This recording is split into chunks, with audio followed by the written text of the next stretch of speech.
वीरशैव लिंगायत गवळी समाजाच्या नूतन इमारतीचे उद्घाटन संपन्न।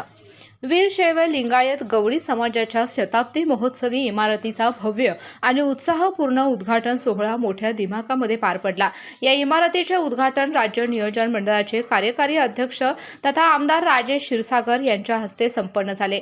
या नूतन इमारतीच्या नूतनीकरणाचा संपूर्ण खर्च आमदार क्षीरसागर यांनी स्वतःच्या स्वखर्चातून करून समाजाप्रती असलेली बांधिलकी अधोरेखित केली।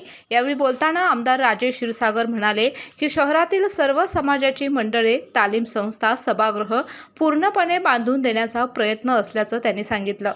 श्रीमंत छत्रपती शाहू महाराजांनी विविध समाजासाठी विविध सभागृह, विविध संस्था बांधून दिल्या आणि त्यांच्या विचारावर कार्य करणारे आपण सगळी मंडळी, काही संस्थांचं समाजाच्या नूतनीकरण करण्याचा प्रस्ताव माझ्याकडे होता आणि त्या माध्यमातून गेली 15 ते 20 वर्ष झालं या नूतनीकरणाचं काम या ठिकाणी सुरू आहे। त्यातला एक या वीरशैव लिंगायत समाजाचा, आमच्या गवळी समाजाचा या ठिकाणी इमारतीचा एकंदरीत पूर्ण या ठिकाणी बांधकाम पूर्ण झालेलं आहे।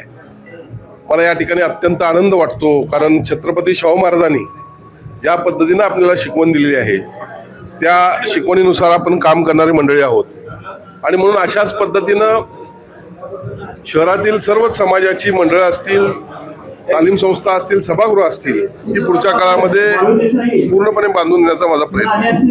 यावेळी स्थायी समितीचे सभापती विशाल शिराळे, नगरसेवक ऋतुराज क्षीरसागर, मंगलाताई साळोखे, दीपाताई ठाणेकर, रमेश अण्णा अंबरखाने, किरण शंकरराव निळकुंदे, शिवाजी तोडले, भारत सद्गुरू, गणेश मंगानूर, अंजुताई पतंगराये आदींसह परिसरातील नागरिक उपस्थित होते। नवीन Suzuki e access electric scooter silent, smooth आणि स्टायलिश, आरामदायक सीट, डिजिटल फीचर्स आणि रोजच्या वापरासाठी परफेक्ट कम्फर्ट, एक चार्ज आणि शहरभर निश्चिंत राईड, कमी खर्च, शून्य प्रदूषण। आजच मोहिते सुझुकी कावळा नाका, मोहिते सुझुकी उद्यमनगर आणि मोहिते सुझुकी साने गुरुजी शोरूमला भेट द्या।